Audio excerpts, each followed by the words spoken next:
Okay, we are live. This is the first audio check before I go really into it. Hi, everyone. Barely Superman here. I'm going to do another introduction for the podcast, so just bear with me. I just want to test the audio. This is the audio testing portion of the live stream. So here we go. Okay, I'm listening back. Here we go. Yeah, audio sounds good. All right. Now that I can hear myself in the audio, I'm going to put my headphones down. And then I'm going to go to the right page so that we can kick this off correctly.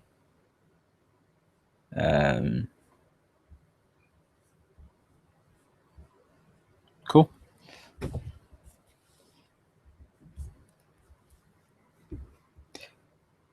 Welcome to the Barely Superman podcast, a conversational podcast where I talk to you about things that matter to me today. And today's a bit different. Today, I am going to be talking about Pokemon and Pokemon Go. And with that, I'm also going to be doing something a little bit different with the content that I'm producing. So I'm also going to be providing a supplementary video to accompany this audio piece. So if you do want to go watch the video, it's your prerogative. Right now, I am actually live streaming that video, and what I'll do is once I finish live streaming, I'll take the audio portion out of that, and then I will put that into my podcast service so that you may listen to it from iTunes or Google Play or Spotify or whatever. Actually, Spotify is not there yet. One day it will be coming. But yeah, so any podcast service of your choice so that you may listen to this at your own time.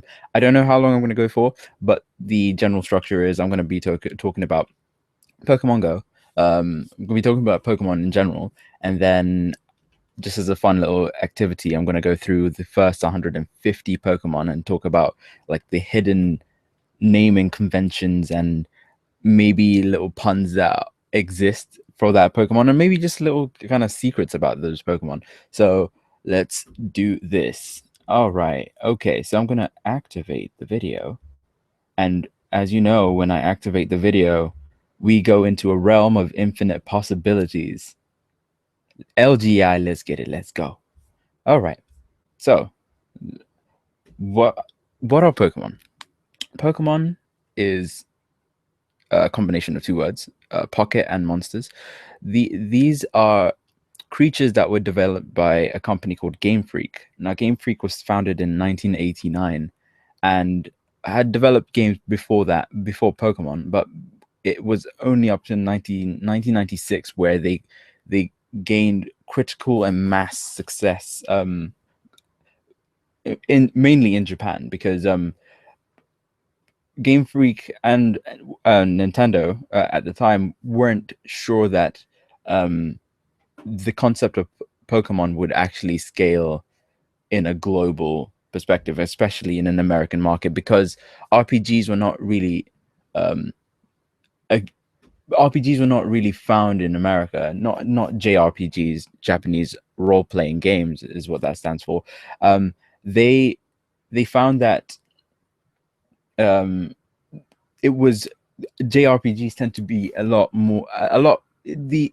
the concept was very confusing to Americans, so they were very hesitant about porting that game over. But they found that because of the sheer adorableness of the monsters, it was worthwhile trying to push it to America. So they went on a crazy marketing campaign, and then they essentially created a mascot so that it was a more palatable game, and that mascot became Pikachu because Pikachu was instantly a fan favorite. And they didn't really expect Pokemon to blow up in the way it did. And what is so fascinating about Pokemon is there was 150 Pokemon, 151 if you count the hidden Pokemon, which I'll come to at some point in this video. So there were 150 known Pokemon, and in the game you were a young boy named Red, who had a rival named Blue, which meant that you had to kind of buy two games to get sort of exclusive Pokemon from each, and the idea was you had to try to catch them all.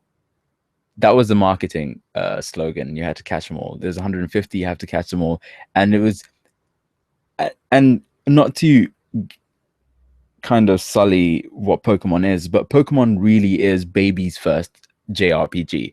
It's a very simplistic rock paper scissors style RPGs game mechanic where you fight your Pokemon based on the type they are. So the first three Pokemon that you can choose from, Bulbasaur, Charmander, and Squirtle, were respectively grass, fire, and water.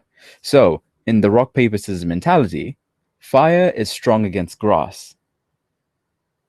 Grass is strong against water because you water your plants. Water is weak against fire, and I think that's it. That's all the matchups. Wait, and yeah, water is weak against fire. Fire is strong against grass. Yeah, I think that should be it. So that was the main kind of introduction to the kind of rock paper scissors, and the idea was you are this young boy. Originally, you can change your genders, but you were this young boy setting out to adventure to try to complete the Pokedex. So you start off the Pokedex with the first Pokemon that you've captured, and you continue on to try to get the 150. Little did we know back then that there was actually 151 Pokemon, and each Pokecatch.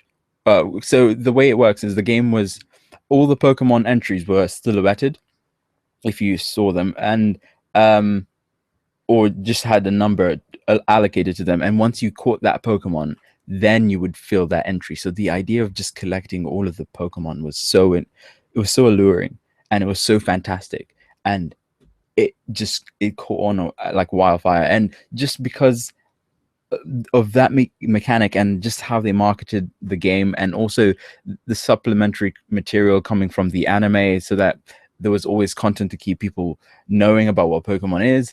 That was the perfect storm for the ultimate JRPG on the Game Boy, which is where the game originally came into the Game Boy. It was pocket monsters that you could put in your pocket and take it wherever with you.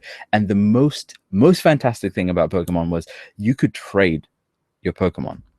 You could physically, with back then it was infrared, if you had a Game Boy Color, but I think back then like it was probably a link cable, where you can meet up with your friends, you can exchange your battle stories, your war wounds, and then if they had a Pokemon you wanted and you had a Pokemon they wanted, and you had different games, it was just like you can just trade. You can just say, have my Bulbasaur, I'll have your Charmander. I made a mistake. And that is that social aspect of Pokemon is really why this series has kept on thriving. So, with recent developments, a company called Niantic, not to be affiliated with the Pokemon company or Nintendo, created a game called Pokemon Go. So, Pokemon Go is a game that is effectively co-owned by Niantic. The assets are owned by the Pokemon company, and the game was developed by Niantic, which means that the most people just assume that Nintendo owns this game, but they really don't. They just have Nintendo has shares in the Pokemon company, but Nintendo doesn't actually own Pokemon. So that's where the hullabaloo. And the funniest thing about this knowledge is when Pokemon Go came out, stocks skyrocketed to it was something akin to 18 billion yen. Let's have a look.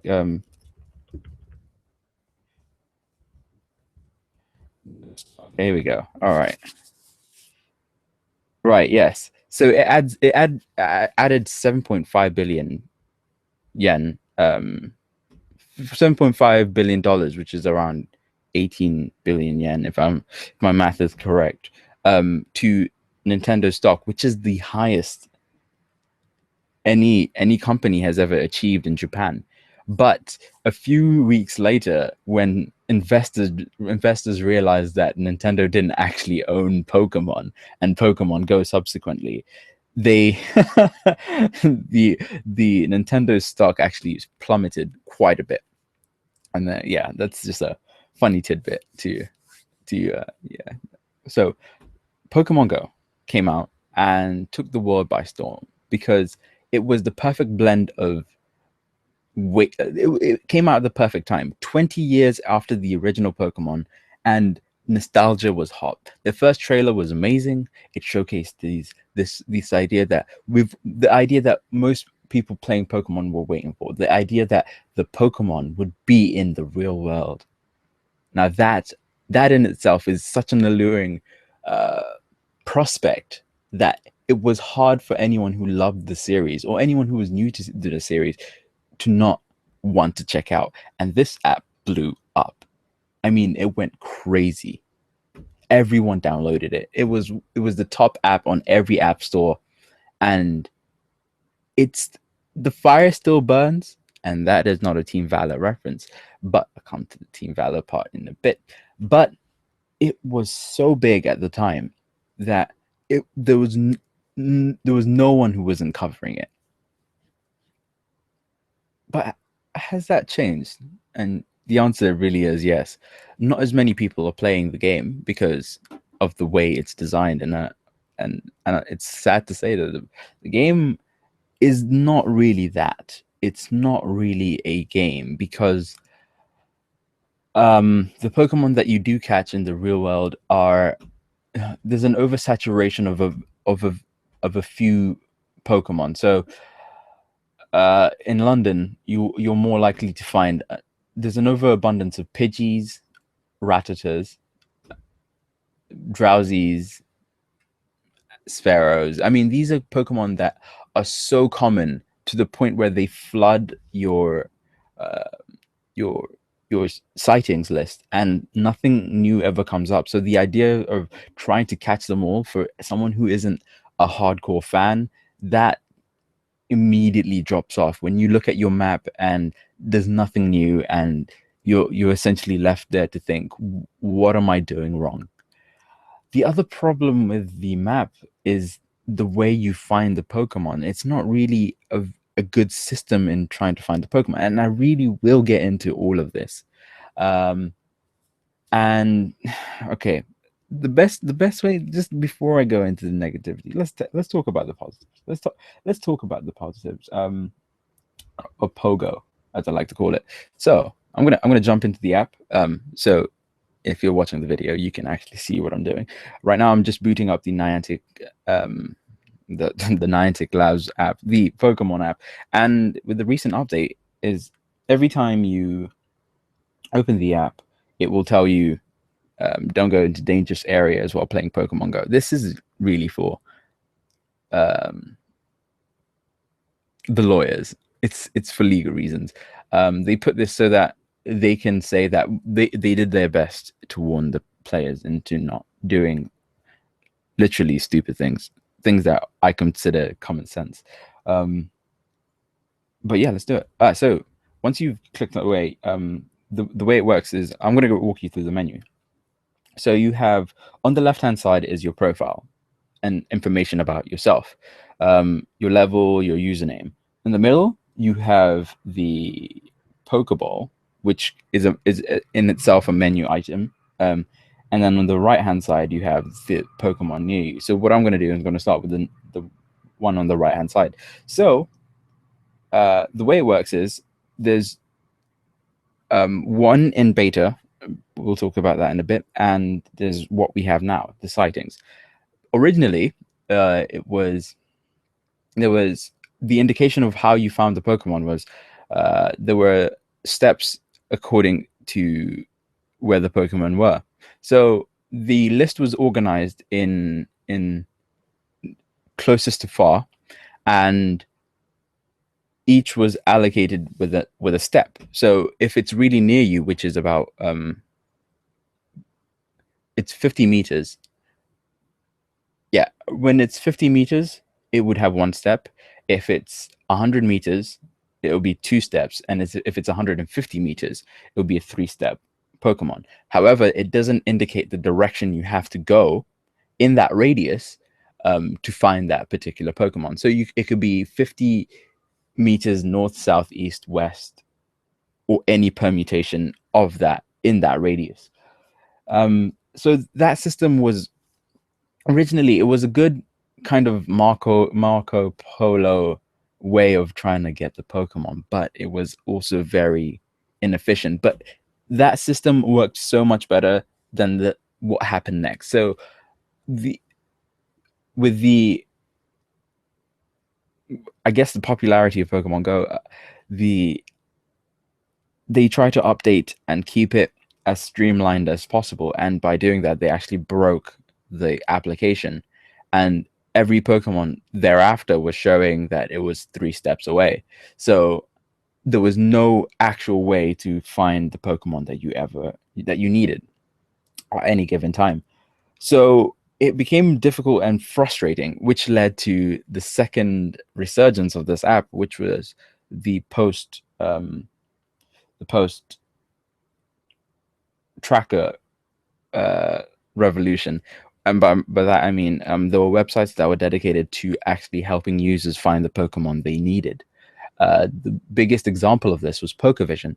The way PokeVision worked was it took the map, it took the Niantic's API, and then they superimposed the Pokemon onto Google Maps essentially, and it gave users direct access to where the Pokemon were.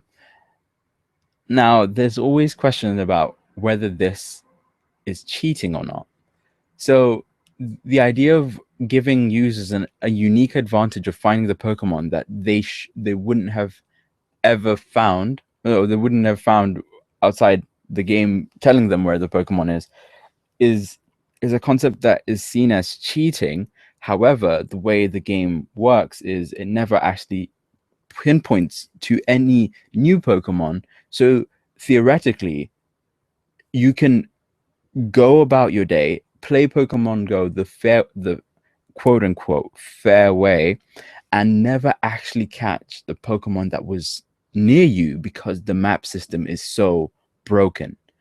And that was my life when I was playing Pokemon Go for a month, because the Pokemon that come up on my list are always going to be the regulars, because these are so common and so frequent that it doesn't update the map. Pokemon Go doesn't do a good job of trying to figure out what Pokemon are actually rare, and then effectively placing them on your map so that you know that there isn't rare Pokemon nearby. So you can effectively play this game for months and never actually truly gain the 150 Pokemon. Even more so, you can never actually gain high level or even stronger Pokemon. You will just get the basics. This is especially true if you live in a rural area. So if you on the map, there's a little cube in the distance. That is what is called a Pokestop. A Pokestop is where you can go and replenish your items and get new items. You can effectively get experience for every swipe that you do. And for me, I am fortunate enough to have one in my area, but that if you look around the map, you'll see there's 1, 2, because these are 2 football grounds, but there is effectively nothing else that's close by. I have to walk quite a bit to actually use this. And the worst part is I can't use the Pokestops in the way that you would use them in a city. So the other cool thing about Pokestops is you can drop this thing called a lure module, and a lure module is effectively an item that entices Pokemon to come to that area. The problem is with my area, because I only have the basic Pokemon, I never really spawn any of the rare Pokemon. So even dropping down a lure module that doesn't yield much. And it's not an item where you can really replenish on a Pokestop. You have to either level up to a certain level to get one lure module, or you have to use real world cash to get a lure module so that you can effectively try to keep up with everyone else who's living in the city.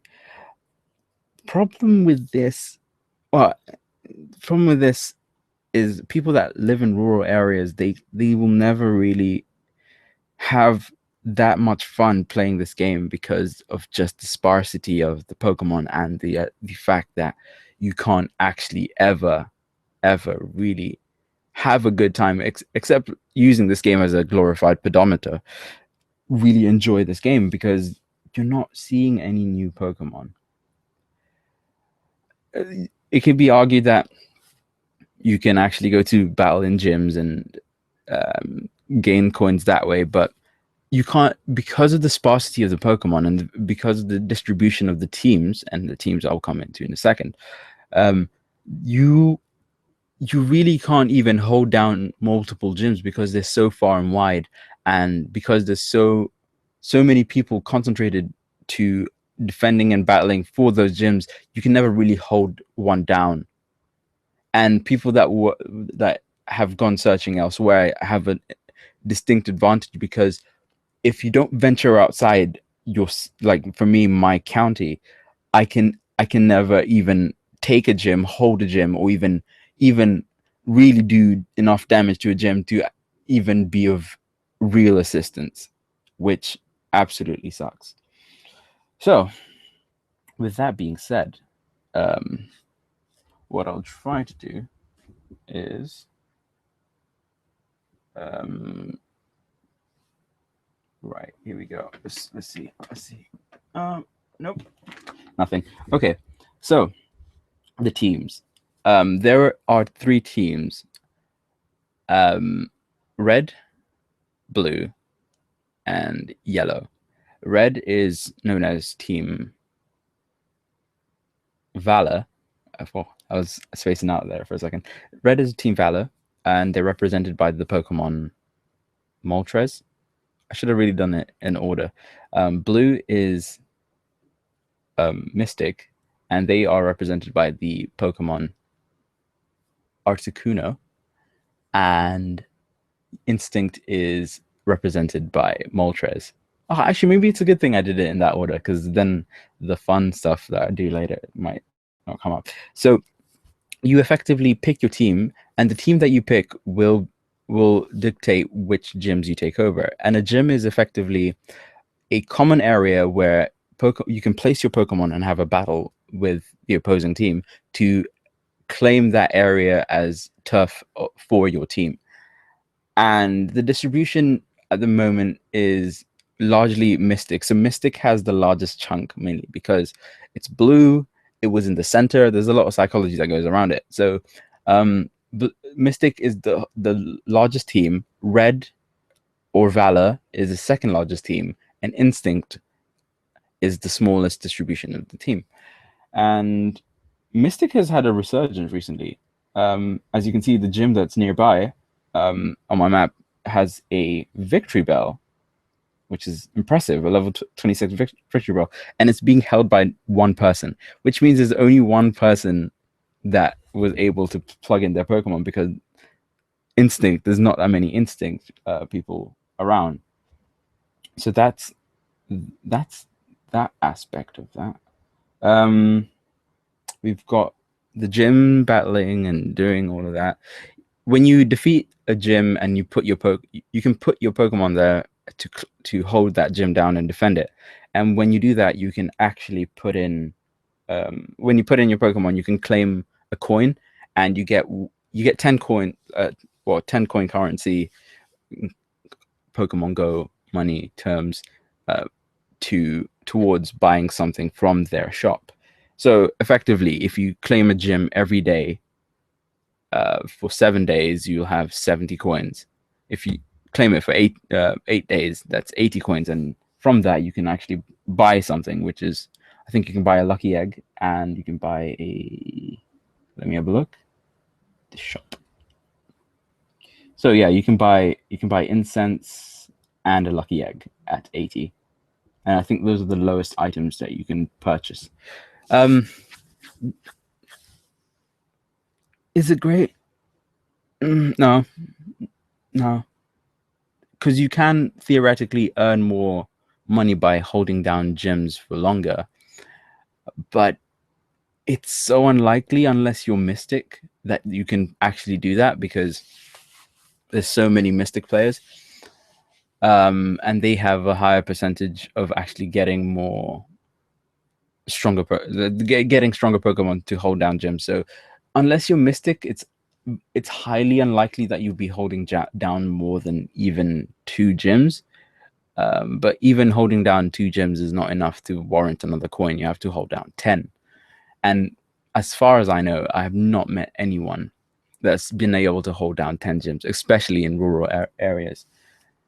And with that, I mean, that is effectively Pokemon Go in a nutshell. I was hoping that a Rattata would spawn nearby so I can show you how you capture it. Unless I move around, I might actually have to move around for a little bit just to try to capture that Pokemon, to show you how it works. But apart from that, here's some general tips about Pokemon Go that, because the game doesn't give you a lot of information, in fact, any information whatsoever.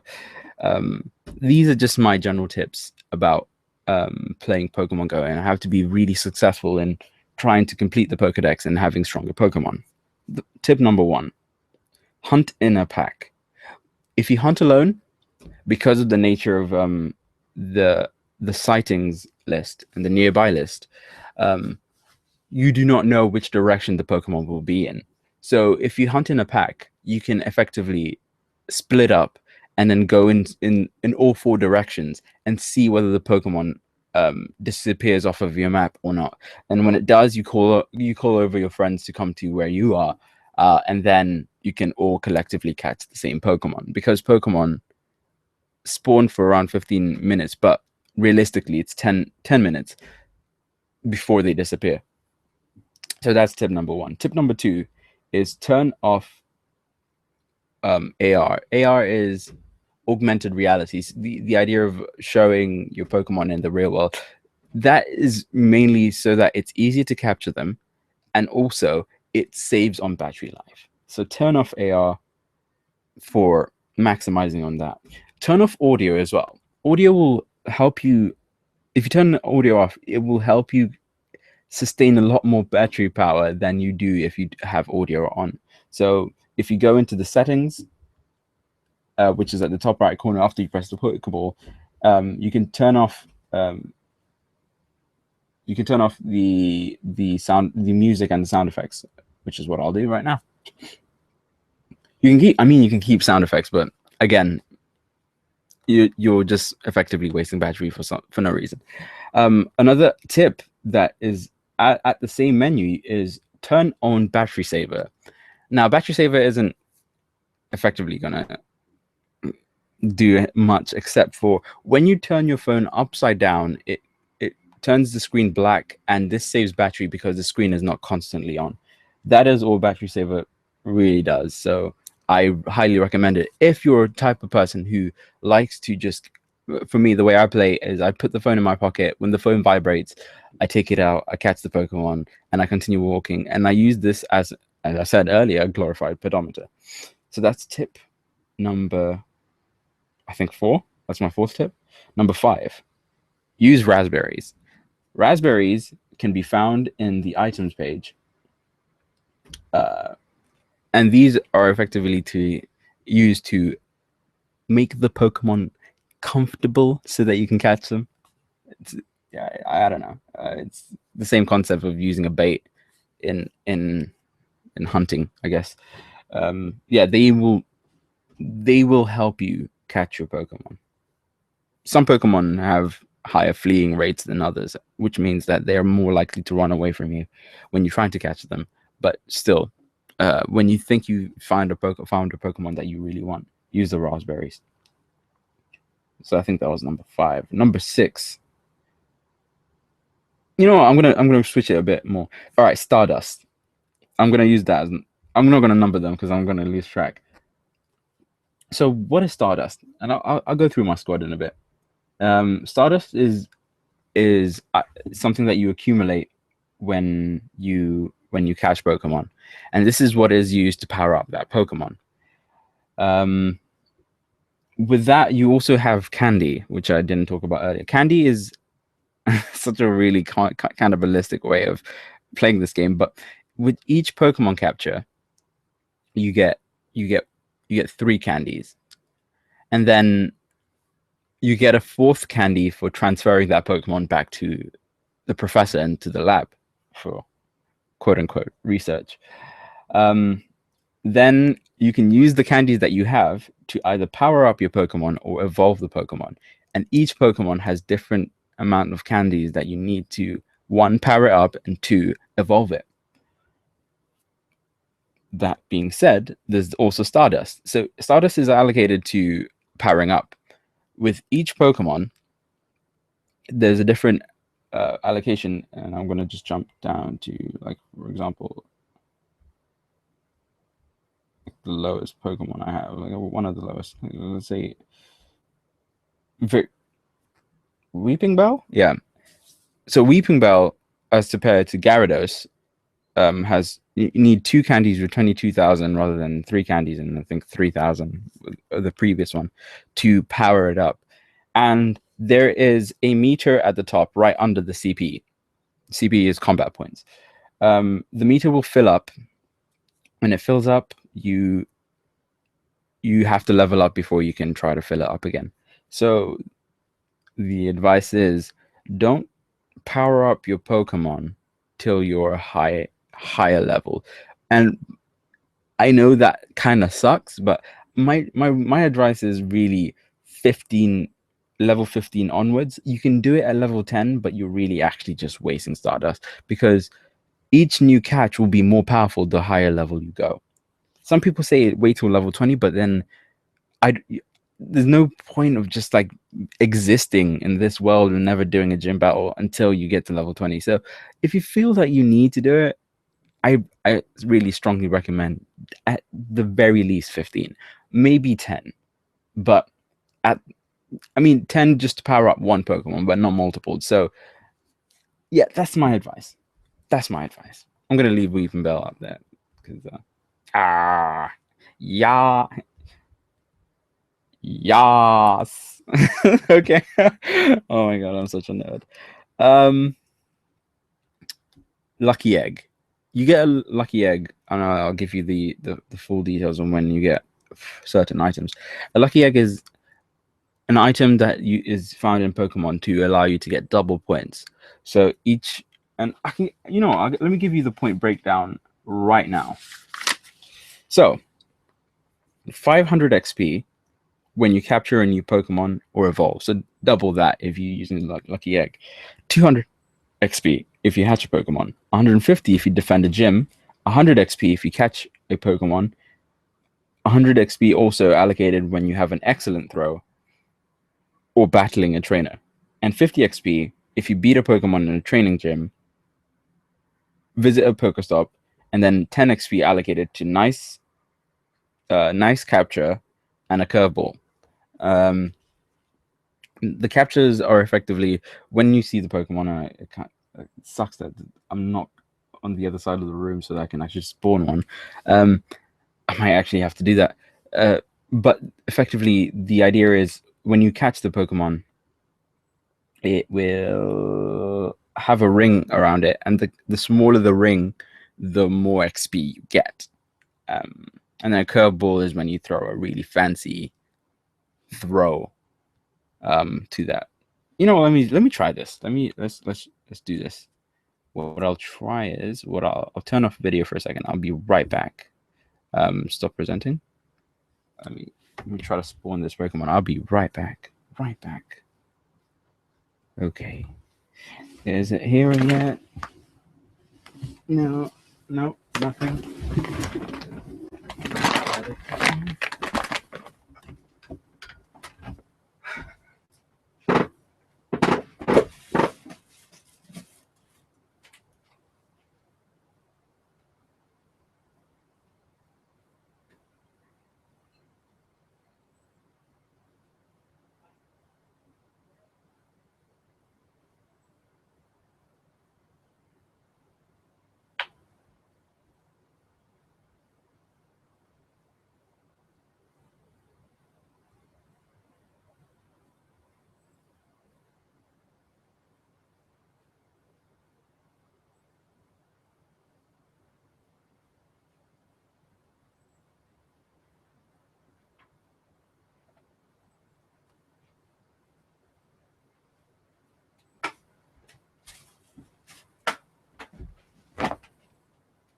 This is hard. Trying to catch this guy. Let's do it. Now I need to head outside. Like a crazy person. My PJs. Goddamn.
Oh, I couldn't do it. Could not do it. I could not get it to spawn. I'm gonna close the app, try to open it again. The day you want it to spawn, it does not spawn. That is my luck. In a nutshell. All right, let's get the video back on that feed. Let's quit that. All right, let's see. All right, we're back. All right, let me just put video back on. Oh, could not get it to spawn. It's rather annoying. Okay, infinite possibility and all that. Yeah, when it spawns, if it spawns, I can actually show you what the types are. So yeah, we've gone through that aspect of it in terms of points. Next tip is right. Let's see. Incense.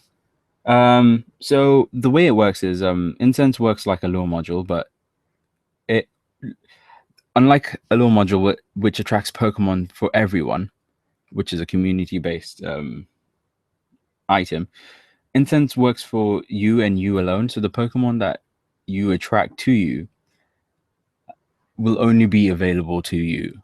So that's the main difference.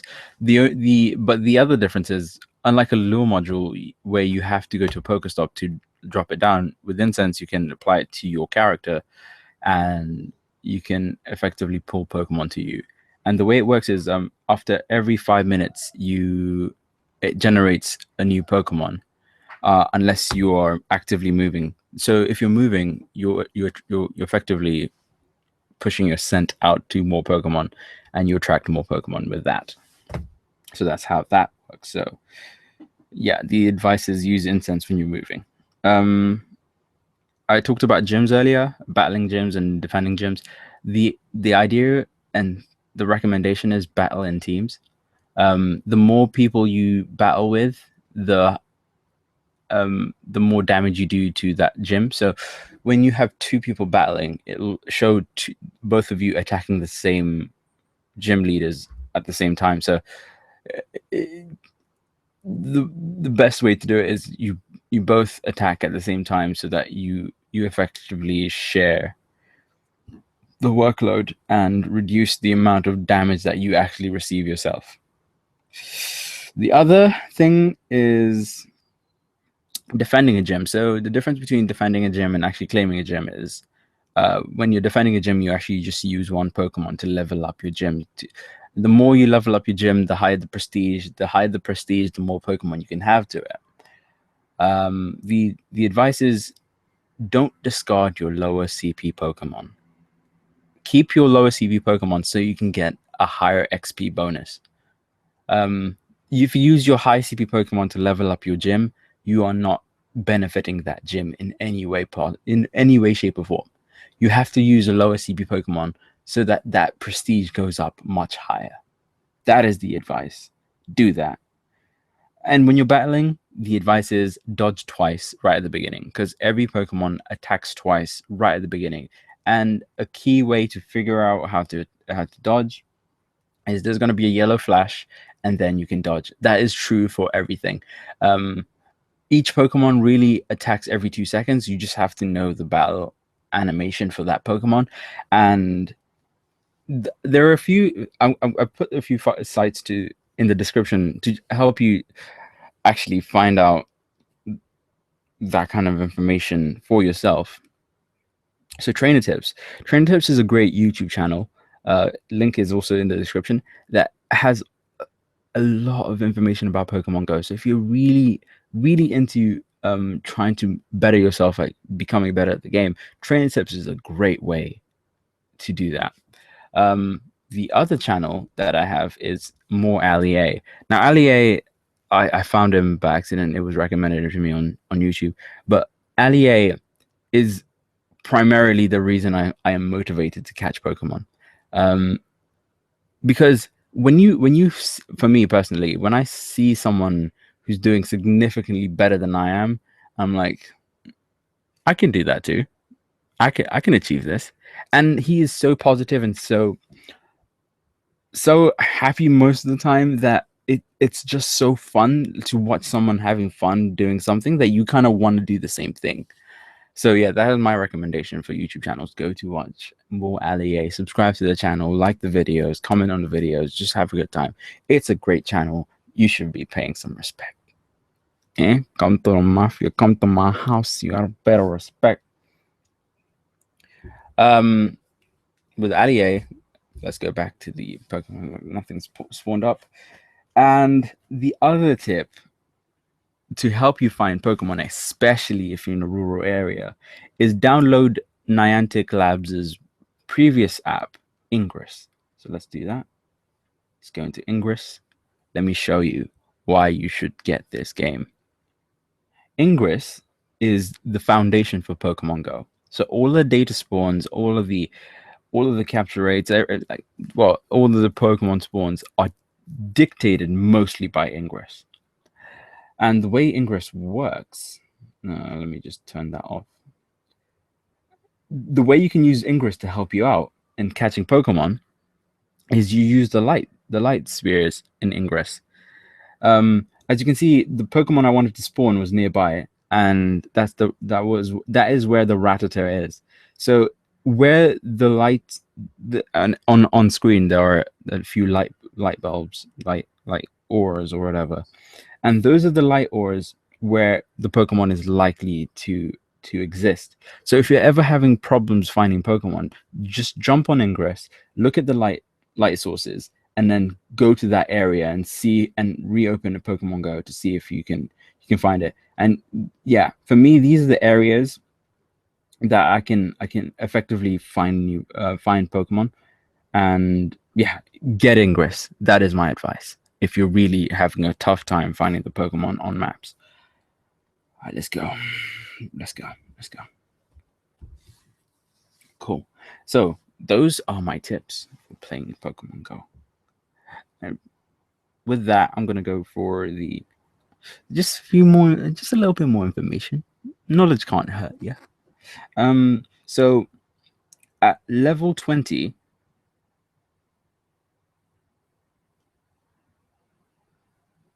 the eggs that you hatch, the variance for that egg, the highest level variance stops.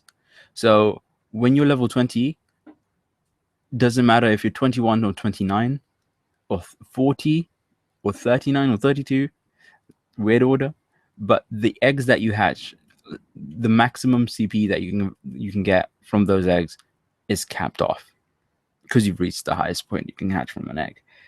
At level 30, the Pokemon variant stops as well. So the highest level Pokemon that you can catch stops at level 30. So whether you're 30, 32, 38, or 39, or even 40, the high level Pokemon CP level stops going up.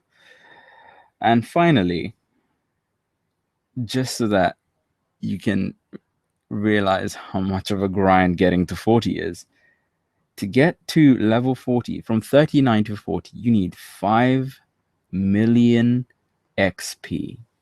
Now, let's just look at in my lifetime, and I've been playing this for a month, I've garnered 475,988 XP. That's like a month and a bit playing this game. 5 million XP. That's insane. Good Lord. Good Lord. Yeah, I started on the 14th. This game is insane. Yeah. So now I'm going to talk about changes in Pokemon Go that I really like to see. First, is the badges that you get. So you have different badges for different items. For example, if you walked 100 kilometers, you get a badge for that. Or if you caught 108 Pokemon, or no, if you caught 50 Pokemon, 25 or 100, you get badges for that. And the badges are actually really meaningless. The ideal situation would be you get rewarded for each badge that you achieve, so that you actually strive to achieve it, whether that be in Stardust or a coin, like a single coin, rather than a batch of 10. Even 10 coins would be great, because then you would actually want to get these badges, because otherwise these badges are meaningless. They have no value for the game. They just exist just for the sake of knowing that you've done something. It's such a stupid thing to have with no rewards. The other thing is just how you find the Pokemon. This is such a dumb system. There's no indication. There's a compass at the top.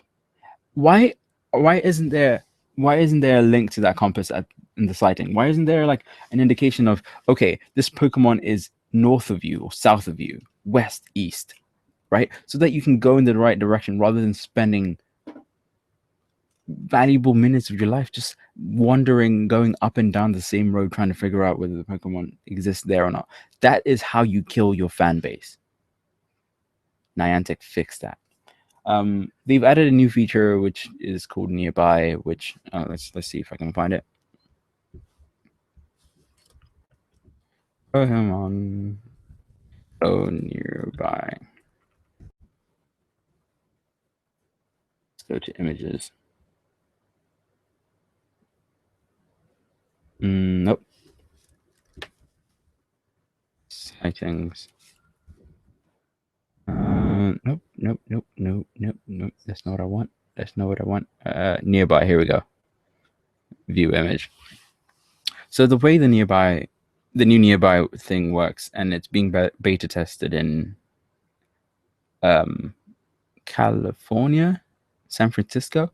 The way it works is it shows you exactly where that Pokemon is on the map, but it only works for Pokemon that are near a Pokestop. Now, effectively, they have implemented Pokevision after taking them down. This sucks, especially if you're not in a city, because if you're not in a city where there's Pokestops everywhere, then this feature is useless to you, and you're back to the crappy sighting system that doesn't actually yield anything. I mean, God, Niantic, man. Man, like I said, cannot wait to get to that. Sorry about that. To the maximum number you can get for the country. I think I'll have a ceremonious live stream where I delete the app, because the app is so stupid, but it's so fun to play with other people. And just like the stories that you garner. So oh my god, I'm dying. I shouldn't have gone outside. Pokemon Go is killing me. Oh yeah. So that's the new sightings. So effectively, just apply the same thing to sightings so that you can have an indication, or just oh, you know what? Let's Google. There's probably someone who's implemented what I'm thinking about. Pokemon Go radar. Nope, that's not what I want. No, no, no. Oh, yeah, I think this. Yeah, no, no, no, no. I'm gonna say concept.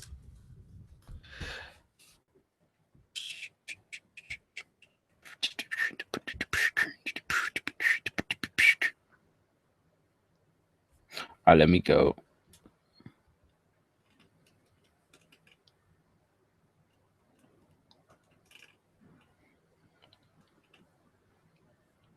Nope.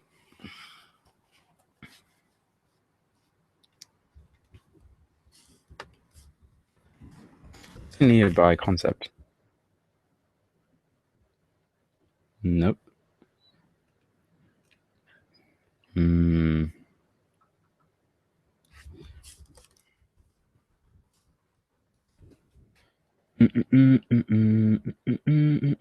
I don't think I can find one.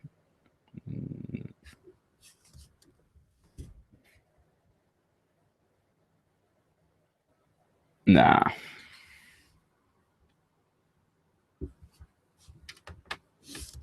Feature we would like.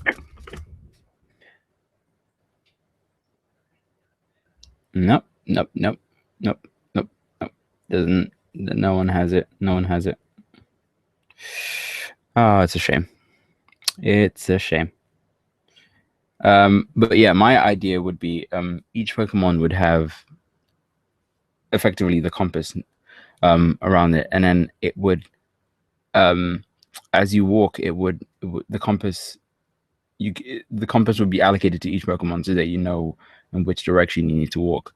That is personally my the best version of that implementation, because you it would still have the, oh, it's in that direction, it's that general direction, it doesn't tell you exactly where it is, but you also know that, oh, I'm going in the right direction, rather than spending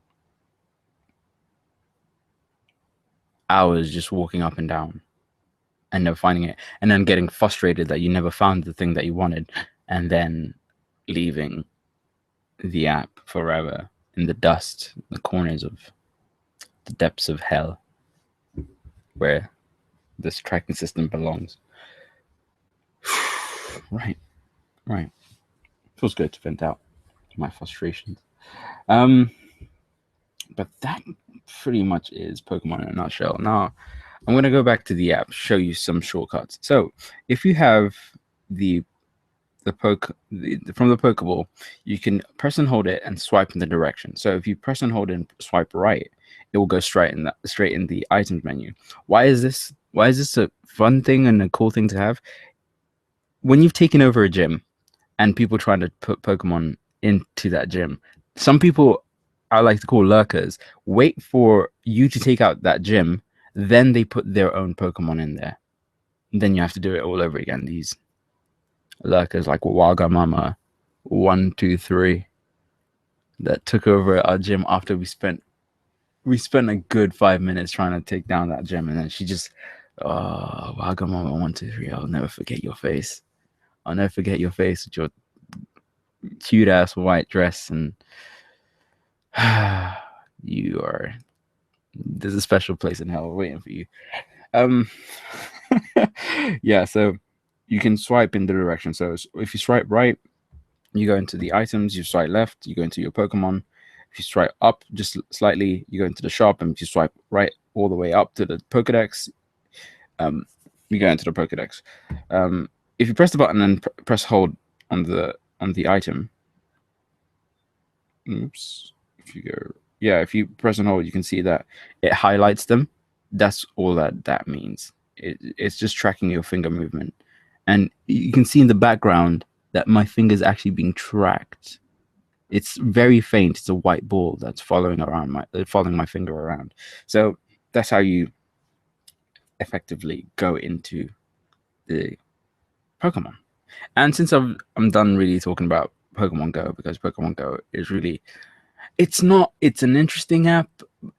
It's an interesting concept, but it's not been delivered in a way that's substantial for a game that's supposed to last for a long time. But they are doing, I guess, the best they can.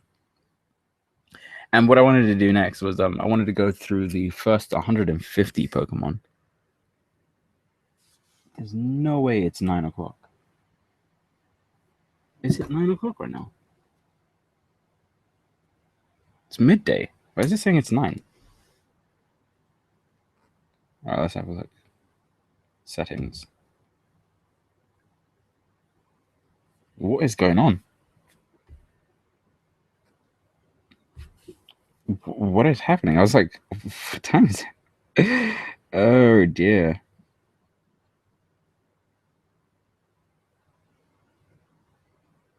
Why does it say it's 9 o'clock? What is happening with my phone?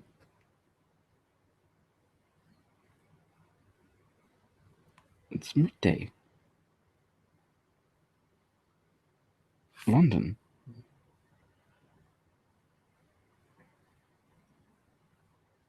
I do not understand.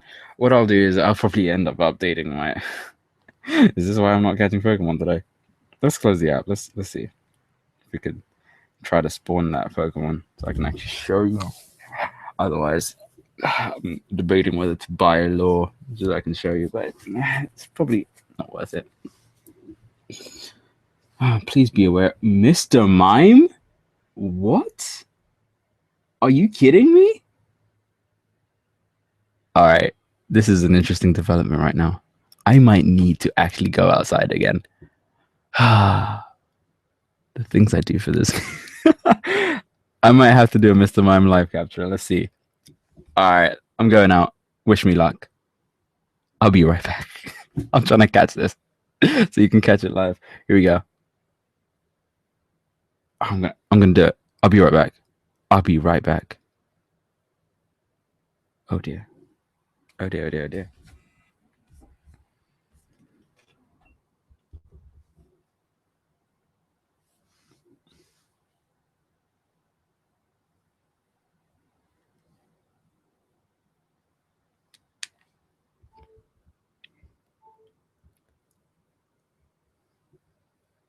Right.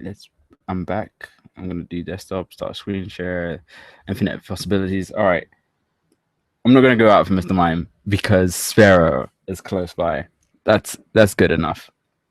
That is good enough. So most people click on the Pokeball and then no, don't catch it. Don't catch it. Don't catch it. I hope it doesn't catch it. Oh no. Yes. Okay, they click on the Pokeball and it ran. No, I didn't even get to. Oh, that's so bad. How dare you run? How dare you run? But yeah, that's how you catch the Pokeball. How dare you run? But yes, so if you go back to Ingress, so the Pokemon spawned right there, and if you go back to Ingress, okay,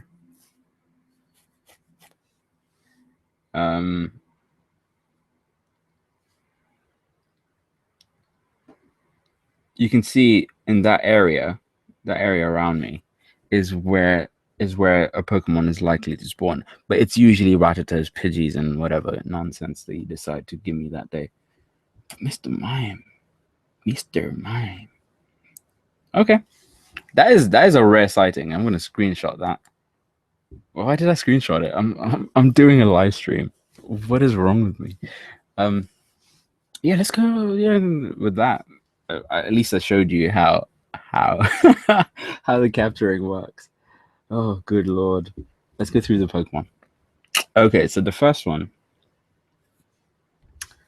we have is Bulbasaur. So mine I called.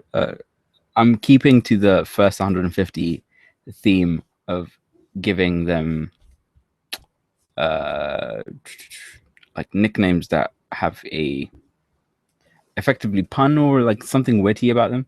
So the original Pokemon is called Bulbasaur, and mine's called Boba Fett, as in Boba Fett from Star Wars. Second one is Ivysaur, um, but I call it mine Poison Ivy for obvious reasons. It's a poison type, and Poison Ivy is a poisonous plant, and it's a grass Pokemon. So Poison Ivy kind of was the the best name for it. Let's go down the first one, Bulbasaur. All right, Bulbasaur. The Japanese name is Fushigi Dane. Fushigi Dane. Do not know what that means.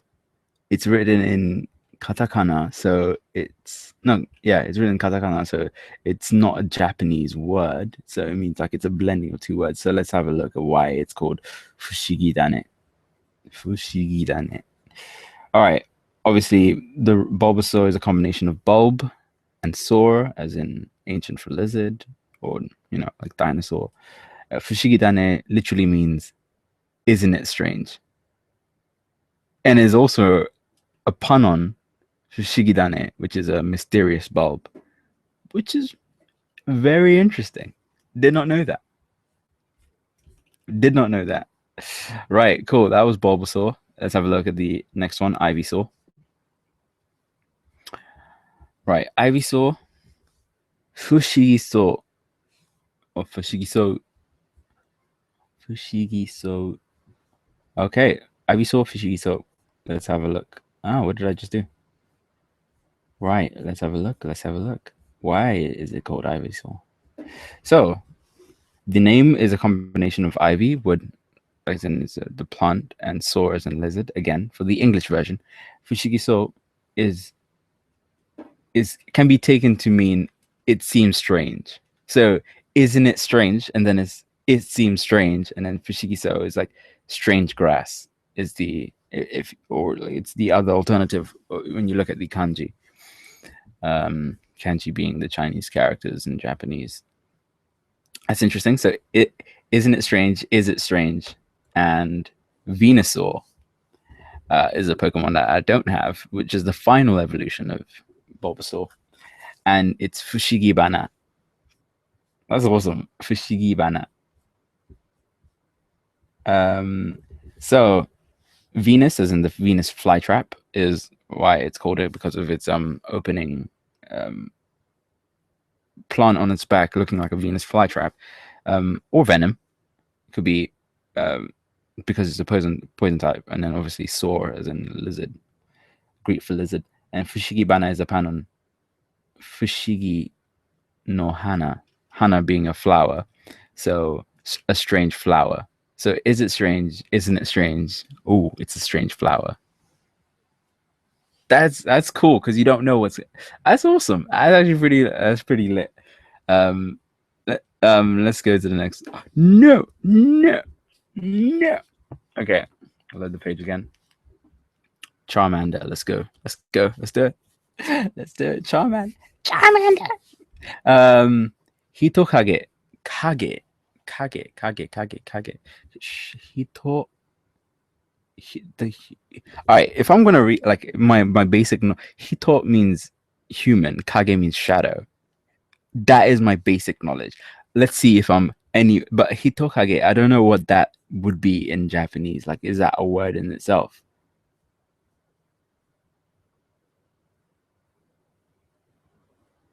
Oh, I read it Hitokage, right? Like he. Okay, he is fire, and Tokage is lizard. Hitokage is a salamander. Huh. Okay. Okay. All right. Char, as in to burn, and then salamander. It's a burning salamander, effectively. That's the English version means. All right, let's do the next one. Charmeleon, obviously, chameleon and a charmeleon, around like a charring million, and oh, they just have the Japanese name is just Lizardo. Lizardo. Lizardo. Why did I say it like Italian? Like Lizardo. No, Lizardo. Lizardo. Which is literally it just literally means lizard. It's an English it's an English way of saying lizard. Yeah. Lizardo is a transliteration of the English word lizard. All right, cool. That's awesome. Lizardo. Okay. Charizard.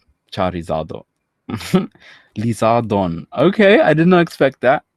A lizard. All right. As in char and lizard is really the reason why it's called Charizard. But let's have a look at the Japanese. Port Charizard is a portmanteau. That's the word I was looking for. Portmanteau of the words char, to burn, and lizard. Lizardon is lizard and dragon. Oh, okay. That's actually pretty clever. Squirtle. It's a squirting turtle that squirts. Zenigame is the Japanese name for Squirtle. Squirtle. Squirtle. Let's have a look at the origin. So Squirtle is a combination of squirt to spray on small child, or turtle for its turtle-like appearance. Zenigame is a Japanese word for baby pond turtle. Zeni is also an old-fashioned word for money, and Squirtle's shells look like old coins. So that's how they got their name. That's interesting. So let's go back to how I named mine. So my Charmander is called Blaze It because like when I got it, it was 420, and obviously with the fire tail, and when I powered it up, it became 436. But yeah, I should have just left it as 420, and it would have been so awesome. But yeah, I accidentally pressed power up, and I lost my candies, and I was like, no. But yeah, that's why I called it Blaze It. Firetail, self-explanatory. It's got a fire tail. Firetail is also what was it? There was a character called Firetail, and then like just the demeanor of and the attitude of this Pokemon, it just reminded me of that character, so I called it Firetail. So I call my Squirtle Blue Koopa because Koopas, as you might know, are the enemies in Super Mario.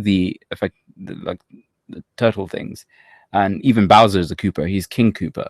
So I call this Blue Koopa because shout out to Mario and Nintendo.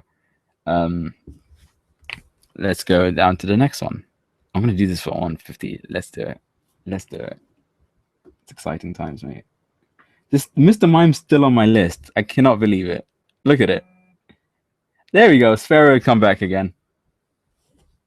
All right. Before we go back, so curveball. Let me show you the ways of the force. The idea is to spin it.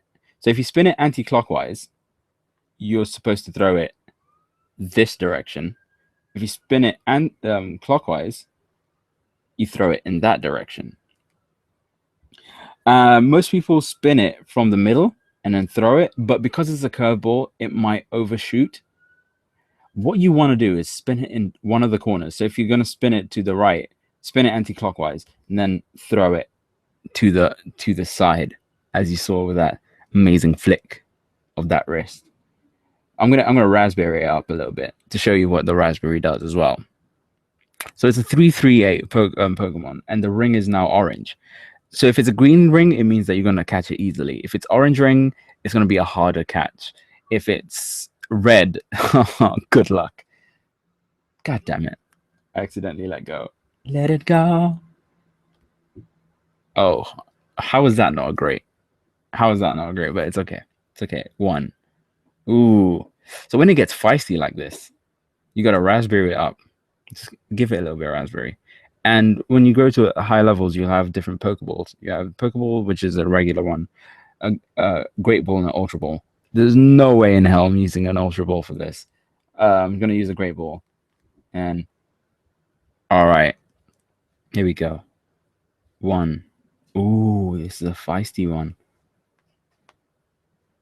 This is a feisty one. All right, here we go. Let's do it. Okay, okay. All right. Here we go. Do I have this? Do I have this? Let's go. I got it. That 3 shake. You got it. You got it. Got it. Yeah, and you get that extra 10 XP for that Pokeball. If you get the nice, you get 10 extra XP. If you get great, you get. Did I say 50? Is it 50? And then excellent is 100. Yeah, pretty much. Okay. And because it's Sphero, Mr. Mime's still on that list. What is out today? Oh, full of clowns up in here. Myself included. All right, back to the list. Where did we get up to? All right, War Turtle. Obviously, he look like for me. Reasoning for me is like he looks like the Greek god, like Hermes. He's a messenger to the gods. Like and also he looks like the old helmets that had the whole, not Viking, but the ones that had like horns. So like it looks like a war helmet, and yeah, he's war ready. So that's why I'd think Bob War Turtle. It's called War Turtle, and obviously because he's a turtle. Yeah, yeah. War Turtle is war warrior, tortoise, tortoise, and turtle. Japanese name is wait, that can't be his Japanese name. Kameiru.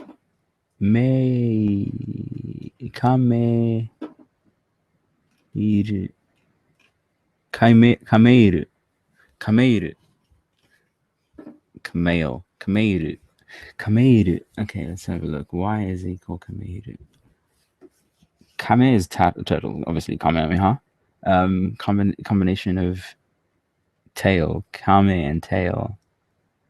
It's also corruption of Kameiru, which is to be able to bite.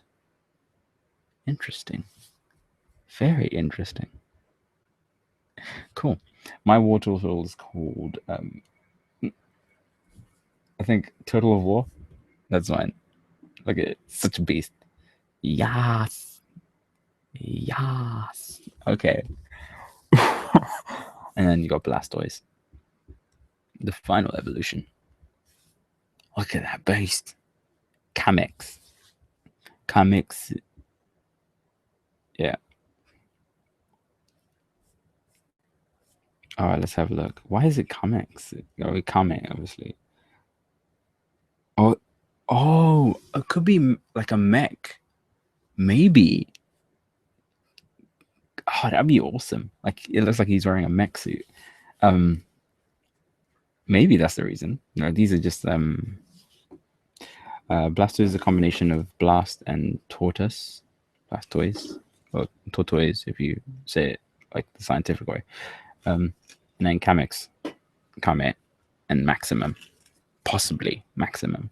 Yeah, but mech. I like to think it's mech. That's awesome. I don't have a Blastoise. Caterpie. Yeah, I can't remember what I originally named my Caterpie. Right now it's called Caterpie. As in, it's a caterpillar. But I'm actually interested in the Japanese name for it. Oh, Katapi. Yeah. Yeah, I mean, that is literally self-explanatory. It's a corruption of the word caterpillar. Metapod. As in, it's going through metamorphosis, and it goes into a pod. So, metapod. I think that's my reasoning behind that. Turanseru. Turanseru. Metapod is a combination of metamorphosis, exactly, and pod, as in chrysalysis. Transeru appears to be a combination of transform and cell or shell. Okay. Decent. It's like a butterfree. Is it because it's free from its shell? From its cocoon? it's the same Butterfree Japanese and English. Let's have a look at the reasoning. Oh, for anyone who's not watching the video, I'm using Bulbapedia for this information. Butterfree is a combination of butterfly and free, possibly referring to its ability to fly after being grounded for 2 evolutionary stages. Furu means to flap your wings, so it might be derived from that as well. Furi. Weedle. What did I call my Butterfree? I think I called it Butterfreed, as in it's freed from its cocoon shell. You got Weedle. Weedle is Weedle in Japanese is Beedle. I don't know why I said that in the German accent. Beedle. Weedle is a combination of worm and needle because of the needle horn that it has on its head. It could be also a corruption of Weevil, another sort of bug. So beetle is a combination of bee and needle. But again, I see why the localization team at Treehouse Nintendo did that. So Kakuna is the cocoon version of Weedle, the next evolution. In Japanese, it's called, let's scroll down, and it is called, yeah, it's Kakuna in Japanese, Japanese in Japanese as well. Cool, Kakuna, corruption of cocoon. Self-explanatory there. My Kakuna, let me just drop it down. Kakuna Matata. Kakuna Matata. Ooh, that's probably my redelivery. There's something downstairs. All right, I'm gonna go get that. God damn it.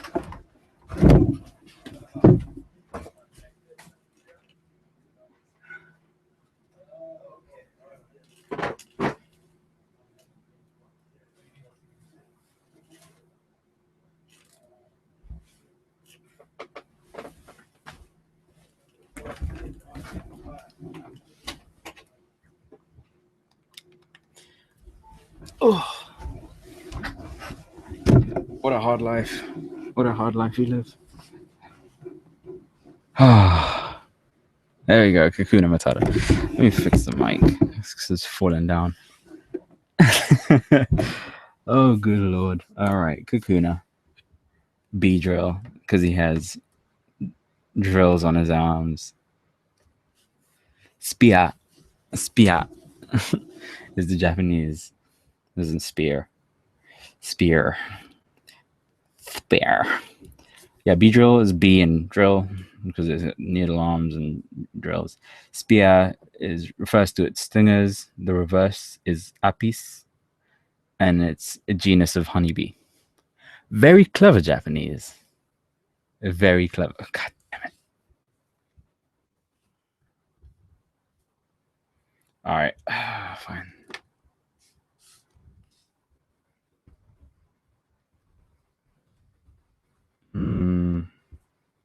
I'll go back.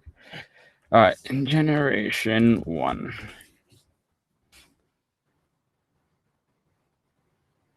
Nope, that's not going to yield me anything. First 150.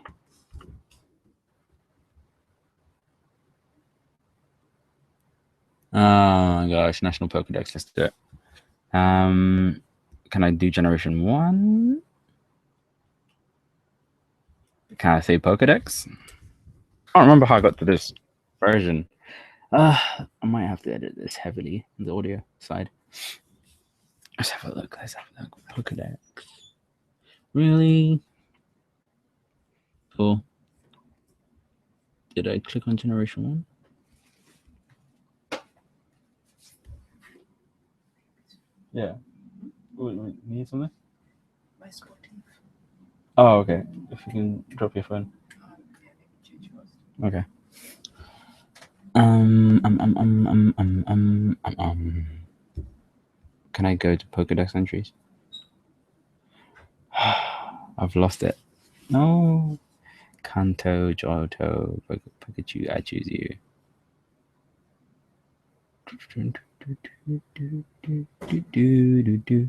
Be a Pokemon master as my destiny. Rage for history. Oh my god, what have I done? Nope, that's not it. Come on, man. Earlier today. Alright. That fixes it. Good lord. Pidgey. Pigeon. Really. I mean, oh, Popo. In Japanese. Okay, Pidgey is a corruption of pigeon, or a combination with the word budgie, a type of bird, or chickadee, also another type. Pudgy, because of its plump physique.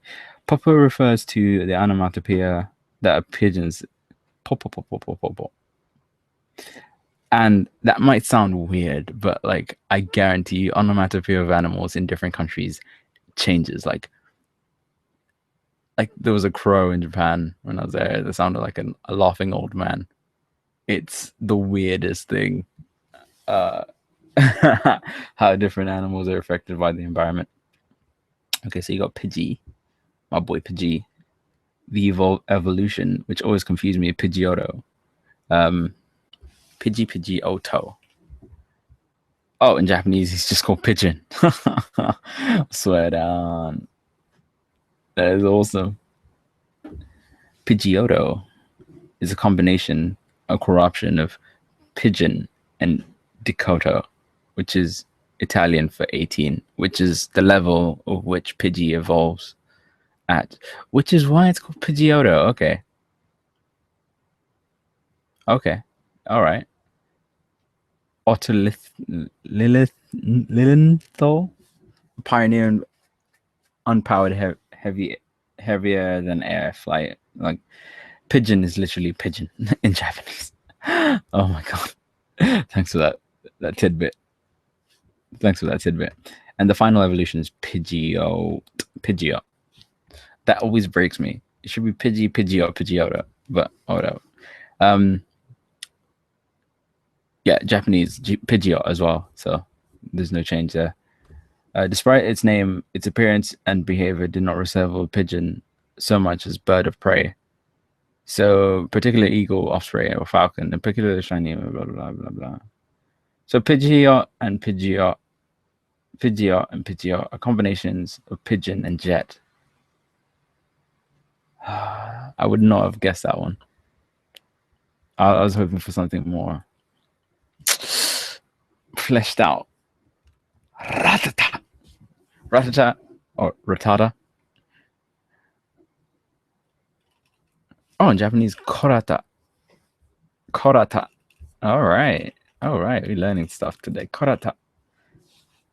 Maybe a combination of rat and attack. Rat attack.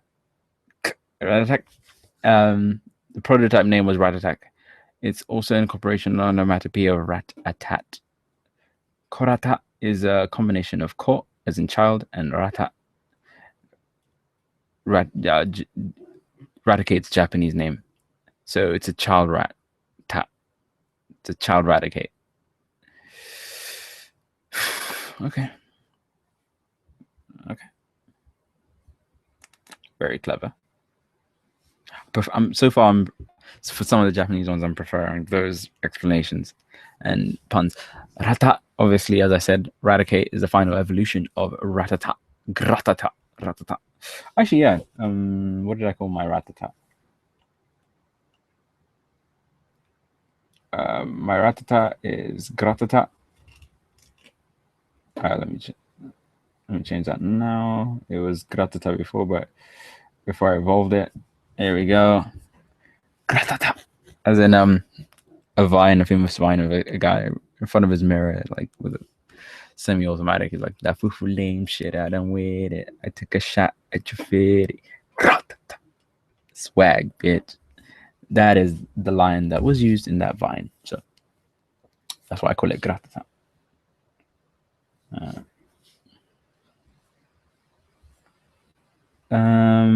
Yeah, gratata, and then the raticate. I called it eradicate. Let me show you. Eradicate. Yes. Oh my god, that video is such. It's in my head. Eradicate seems to commit rat and eradicate. Oh, that's why I call it, man. Eradicate. Um, cool. Or eat, masticate as into chew based on its teeth. Rata is derived from rat into Japanese version of that name. Ooh, we're doing well. We're number 20. Sphero. Oni Suzume. Suzume. I think Suzume is like hawk. No, that's Takana. Taka is hawk. Suzume. I think that's fuck. I don't know. Sparrow. I would call it spear arrow. Spear arrow. I don't know. Uh, Sparrow is it? Oh my god! It's a spear and a sparrow. Ah, Oni Suzume is a combination of Oni demon, Suzume sparrow. I knew it was a bird. I knew it was a bird. But I couldn't remember which one it was. And obviously, sparrow is a type of bird. Jack, sparrow. And then pharaoh, as in fear-inducing sphero. Onidril, as in because it has a drill beak as its attack. Is it? I don't know. Pharaoh. Let's see. All right. So the English name Pharaoh, final evolution of Sphero, is fear and sparrow, which correlates with what I have. And then the Oni drill is Oni and drill. The 4 syllables can be taken to mean Onidori, which is demon bird. Okay. For me, I did spear arrow for my Sparrow, and I used a homonym for Pharaoh to Pharaoh, which is it's a homonym, so that's why I used. Yep, that's the reasoning for that. All right, give me a second. Give me a second. I'm just gonna stop presentation for a little bit, take a little break.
All right, back from the break. I'm gonna continue on.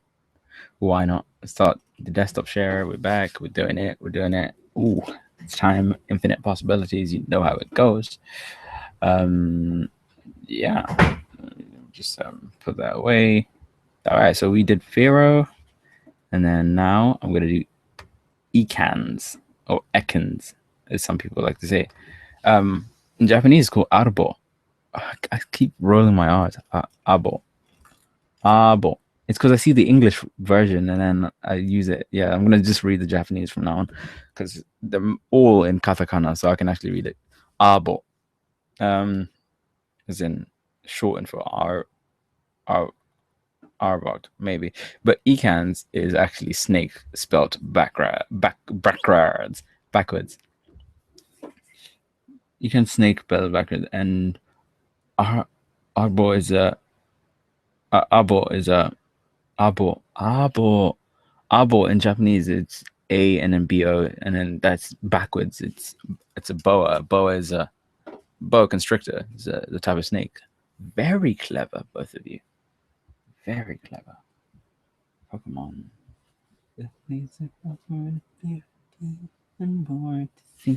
All right, mine's called Jay. Member of Team Rocket is Jesse. But I'm gonna call my Arbok the final evolution of Ekans Jesse. So I left this one as Jay, again because we all know Jay is B Snakes.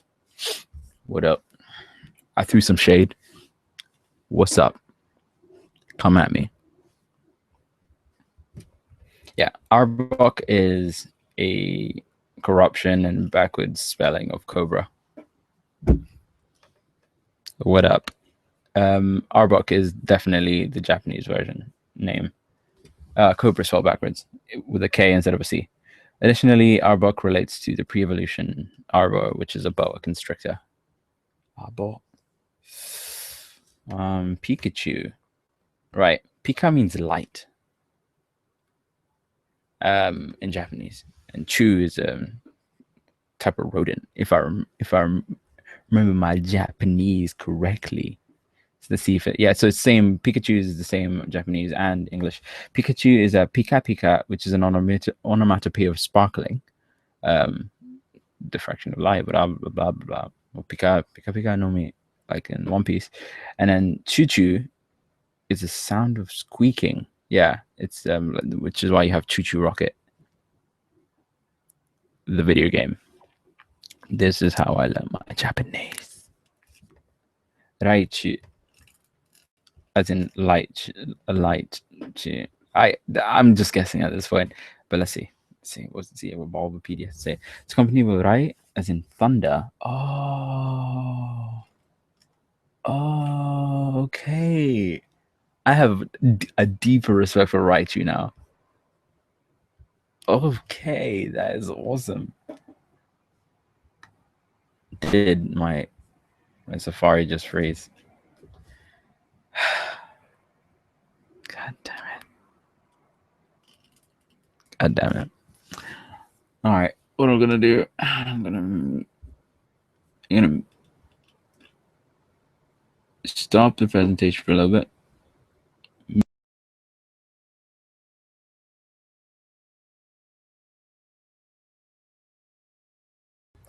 Oh, this is gonna be a long episode. I can feel it.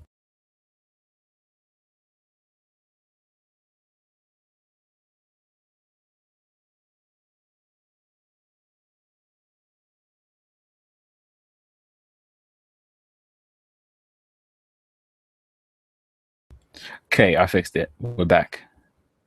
Going through the 150 Pokemon. Infinite possibilities and all that. Oh no, no, no, no, no. I didn't mean to do that. Let's start screen share. Present to everyone. Cool. Cool, cool, cool. All right. Next Pokemon, Sandshrew. I mean, Sando is the Japanese word for it. Sandshrew is a combination of sand and shrew, obviously, and then Sando is simply just sand in Japanese. The English version of sand. Japanese written in English to yeah, whatever. Sampan, sampan, sampan, or sandpan, and then sand slash in the English version. Okay, sand slash is the combination of sand and slash, obviously referring to its long claws, and sampan is a combination of sand and pangolin. Now, what on earth is a pangolin? It's probably a marsupial. Pangolin. Did I get that right? How do you spell marsupial? Oh my god, how do you spell marsupial? I've forgotten.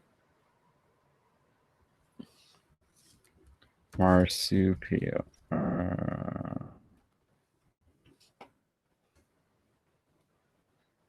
Yeah, I was spelling it right. So it's not marsupial.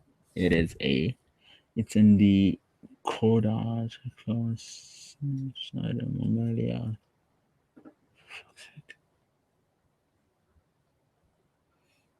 Taxonomy.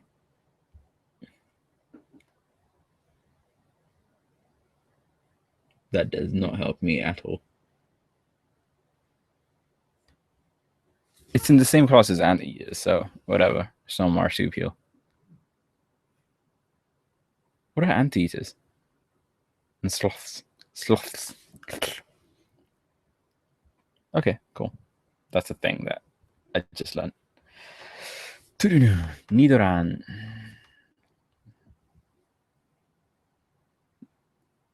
So Nidoran was the first in the 152 exclusively have male and female differentiation. So you have the male form and a female form.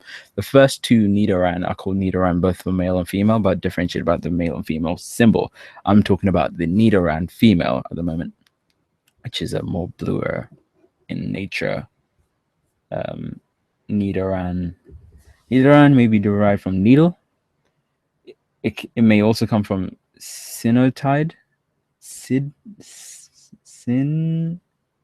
Snidocyte, a type of venomous cell responsible for the stings delivered to stinging animals, most notably jellyfish. Oh yeah, yes. Alternatively, ni is two in Japanese. I think the kanji, yeah, it's this the kanji, yeah, for two. Nido is 2 times or 2 degrees, referring to the distinct evolutionary lines for the Nidoran, as in it goes from both male. There has a male evolution line and female evolution line, and also Japanese word for ran is orchid. Orchids are flowers that are purple or blue, depending on which kind of orchid you have, which kind of also goes into the Nidoran female and male gender respectively. That is very poetic. Japan, very poetic. So I'm not going to do the male version of Nidoran because they're the same. Nidorina. Here we go. Nidorina will be combination Nido rhinoceros. Same thing with the Nidocide and then Nido 2. That's pretty cool. That's the female version. And then you have Nido Queen.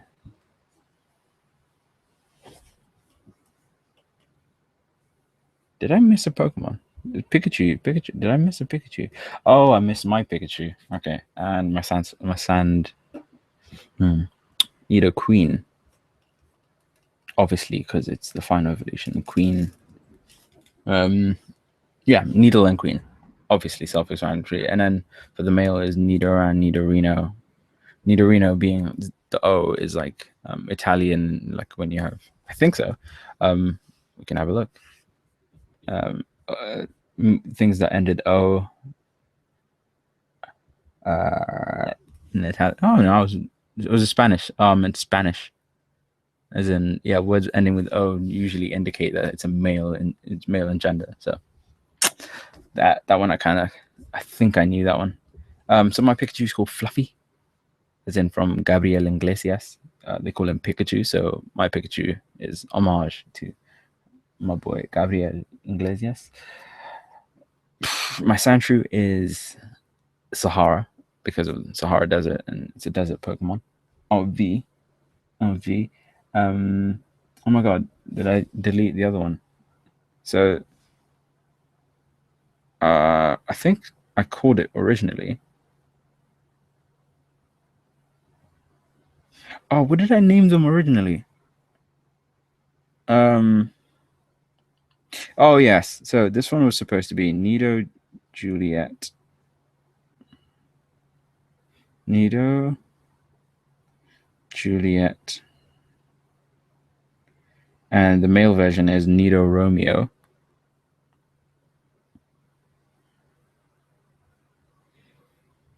So yeah, Nido Juliet, Nido Romeo, Nido Jasmine, Nido Aladdin for the male and female, and the Nido King and Nido Queen because I accidentally transferred my Nidoqueen. That was what did I name it? It was another love story. Like I can't remember what I called it. I can't remember. Oh yes, Nido Khaleesi. Because Khaleesi, Mother of Dragons, the Queen of Game of Thrones, and my Nido King will be Nido Khal Drogo. Because he was Khaleesi's husband. Oh my god, my head is aching.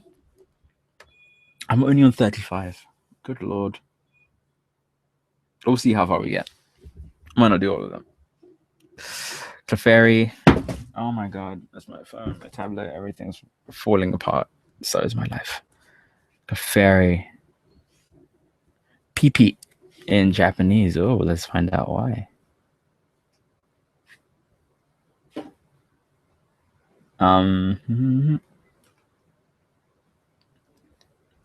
PP. Clefairy is a combination of clef, as in musical key clef, as in and fairy. Yep. PP is shortened for repetition, shortening and repetition of pixie. Okay. PP. I don't know. I don't know how that one was derived, man. Japanese sometimes can be very scary. Clefable. Clefable. I like to call it clefable. Pixie in Japanese, obviously, as in a pixie. Clefable is clef, and fable as in a story. Like, maybe derived from able, considering its sharp hearing and ability to skip on water. Jesus, literally. Vulpix. Rokon is the Japanese word for that. Okay, so my Clefable is called Honey Boo Boo because of Honey Boo Boo Child. Vulpix is Vulps, Latin for fox. Vulpes, Latin for fox, and six, as in has 6 tails. Rokon is Roku, 6. Kon is grudge from the cursed 9 tails. Its evolution may cast on it for Kon Kon is the sound a fox makes. Konro is a Gastove, as in because it's a fire Pokemon, or Ko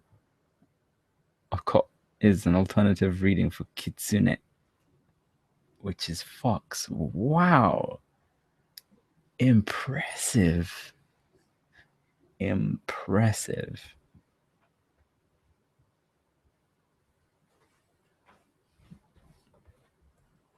Let's have a look at Ninetales. Ninetales, obviously based from the mythological creature that had the same amount of tails. It's a fox demon in Japanese folklore. All right, Ninetales. Let's see if they say the same thing. Ninetales is a combination of 9 and tails, which in itself combines tales and fairy tales from the Japanese myth. It's based on it. It's also a reference to cat o' nine tails whip, which is historically used in military punishments. Wow. Kyokon is the Japanese name. Kyukon. Sorry, I read that. I read like Kyo. No, Q is a 9. Kon is in the grudge from the 9 tails. Konkon, foxes, konkoro, konro, ko, blah blah blah. We went through this. Kyukon can be read as old grudge. Interesting. Interesting. I have a Vulpix. I didn't change the name yet. I'm still working on that. Yeah, cool. Jigglypuff. Japanese name, Purin.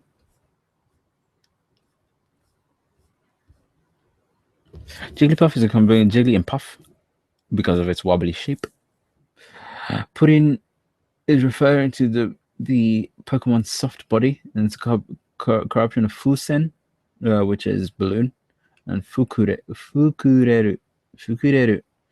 which is to expand or inflate. All right. All right. And then Wigglytuff in English and Japanese is Pukurin. Wigglytuff, obviously, it's wiggly and tough.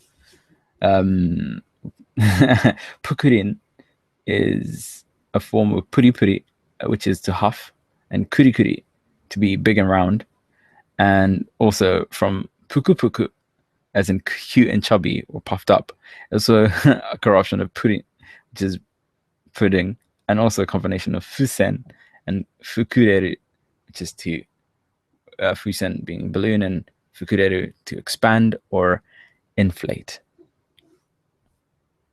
Japanese, man, the pun game is so strong, so strong. Zubat, I called mine, I can't remember, I think I called mine I can't remember what I called my original Zubat because I've already transferred it. And my gold bat, the evolution, I called it the Dark Knight or Dark Knight because bats are usually seen at night. And also Batman. That's where my pun comes from. All right, so Zubat is a pun from bat and Zubato, which is an onomatopoeia for an edge tool forcibly piercing something, which is referring to the fangs or the sound the bat makes. Fantastic. So yeah, it's the same Japanese and English.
Just up. Screen share. That's another one. Oh, we're back. Infinite possibilities and all that. Blah blah blah blah blah blah blah blah. Zubat. We just did it. Oh my god. All right, I'm gonna do one more. Then I'm gonna talk about my art. Golbat. Golbat. Japanese Golbat. Golbato. Gorubato. All right, Golbat may originate from the word gollop, which means to eat or drink, eat quickly or greedily, and bat. Okay. All right, cool. That's enough of the Pokemon nomenclature. Might do this again. I might do the rest from Golbat onwards. Yeah, that's 42. So that's not bad. That's not bad. All right. Quickly, before I go, I just wanted to show you my app.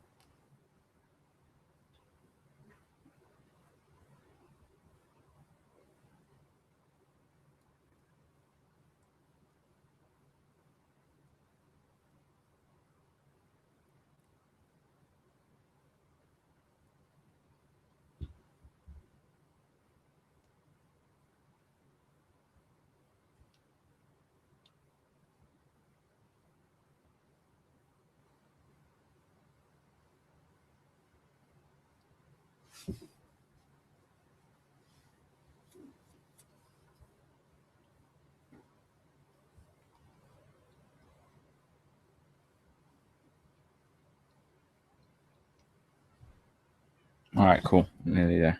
Barely. Superman. Right. So, my app is essentially a Facebook bot that I built. It's quasi artificial intelligence, and by that I mean, nope. God damn it. Give me a second. Let me just mute everything so nothing comes up. Mute for 15 minutes. That should be more than enough. All right, barely. So to just get added, all you need to do is go to the Facebook page and go to Barely Superman, and then send it a message, and then I'll add you to the beta program, and then you can use it. So the way it works, you can say hi, and it will respond back with thanks for messages on it. Blah, blah, blah. We'll try to be as responsive as possible. This is so that it can initiate a session with your account and my bot. And then this is also to just give you a heads up that I've seen it, see the message, and then my bot will eventually respond. So, hi, you good? And I'm gonna respond that I'm good. Exclamation mark. So I've sent back I'm good, and I don't know what it was respond to because cool. It said I, and then the emoji with the hearts in its eyes. I love it. Essentially, cool. So in terms of Pokemon and Pokemon Go, I've added a few commands. So if you type in help, it's gonna give you all the information about what it can help you about. So the response that came back is you can type in commands to see what specific commands you can use. You can ask about what is the latest or current podcast episode, or when the next episode will be. You can also ask about the latest or current blog post. As for updates, I'll inform you about any new updates. So if you click and if you write an update, it will give you the latest update and what's changed in the version of that bot. And the bot's name is Jarvis, as homage to Jarvis from Iron Man, aka Tony Stark's Jarvis. 1608. 16 fixed the Pokemon in collection queries and added the map function with Pogo Map. So if I type in commands, whoop, spelling mistake. This is actually a good one. So if I write a command, it would I spelled it wrong. So it will respond back with, I'm not ready for complex things like commands, but feel free to ask me about the podcast or what episode we're at. That's the common response when you type in something that it doesn't understand. Commands. There we go. All right, so I typed in commands, and it's at video for YouTube channels, at blog for blogs, at podcast for podcasts, at Dex for the latest Pokemon core, everything for a snapshot of everything, and Pogo Map that's recently added for the Pokemon map. Now, because of this is Pokemon related, I'll only do the Pokemon commands for this episode, but I might have a dedicated episode for all the commands for this particular app. So Dex, if you type in at Dex, for the it's shortened for Pokedex, or Dexter, as in the really smart Dexter's laboratory, it will show you that it will show you the Pokemons that I've caught. So if you type in at Dex, and it will show you my latest Pokemon, which is Omanyte, and I've currently caught 108 Pokemon. So if you open on the web, it will take you to the Tumblr page that has all of the Pokemon that I've caught. So that's one way of doing that. With all the names that I've called Jesse, it was called Jesse originally, but it changed to J, obviously, and then Ivysaur, like that kind of thing. So that's what Dex is all about. You can also intelligently ask it about the Pokemon I've caught. So let's use Barely Superman. Barely Superman have a does Barely Superman have a I don't know Duduo question mark. Does Barely Superman have a Duduo? That's the question I sent down to the bot, aka Jarvis. I'm gonna call it Jarvis or Jay from that one. So yes, the response was, assuming you're talking about Pokemon Go, then yes, Duduo is Pokemon caught index number 65, which is fantastic. So, but for the lazy that don't want to type in a fully formed sentence, you can just say Pokemon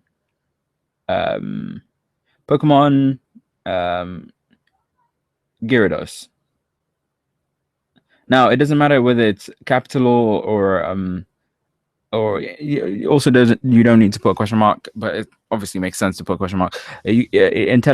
Intelligently realizes whether it's a question or question, not a question or question mark. So Pokemon Gyarados, and that should give you Gyarados, or Gyarados, as I like to call it, my Jamaican Pokemon. Yeah, so assuming you're talking about Pokemon Go, then yes, Gyarados is Pokemon call index number 103. So you can a good way to just find, like, rather than trolling through the list of the Pokedex entries, you can just ask it for a specific Pokemon just to see how well you're doing against my version of Pokemon. So let's ask it for a Pokemon that I don't have. Does he have a what don't I have? Omastar.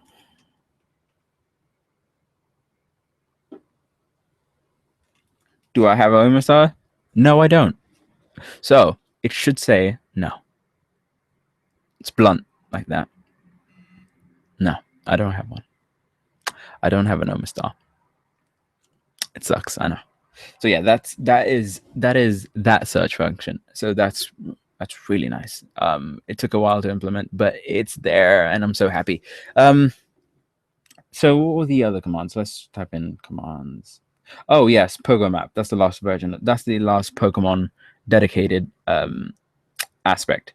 So if I put Pogo Maps or Pogo Map, I think that is the command. I can always check by pressing command and checking again. It would give you a Google link that will open a modified version of Google Maps. And this is effectively my Pokemon diary. So when you look at it's separated into a few categories: wild captures, lure modules, scene, nests, and gyms that I've taken over. So if you zoom in, you can see that I caught a Mankey there and a Vaporeon at that point, and then there was a few Pokemon I caught, and like a Meowth, a Gengar, a Nidorino, Abra, and then I've added the places where I've taken over a gym.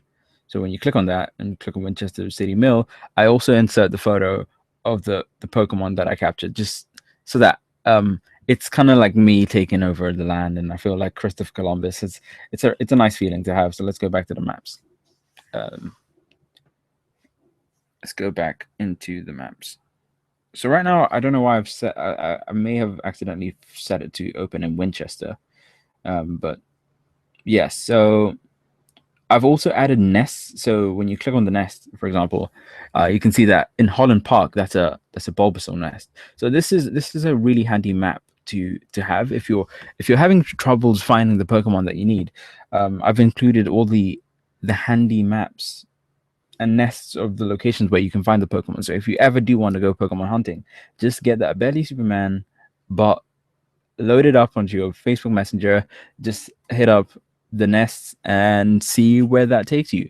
Well, and for that, I mean, that's pretty much it from my part. I've not really got much more to add about the app itself. I have other features that you can do with the app, but that is for a dedicated app episode. Um, but yeah, no, this is where I am in regards to things, and this is how I've been keeping myself motivated. And I've added a few links in the description below in the video, and I will shortly add the description in the audio version. And yeah, no, that's pretty much it. So that is that for me. So I mean, this is literally how I've been documenting my coordinates.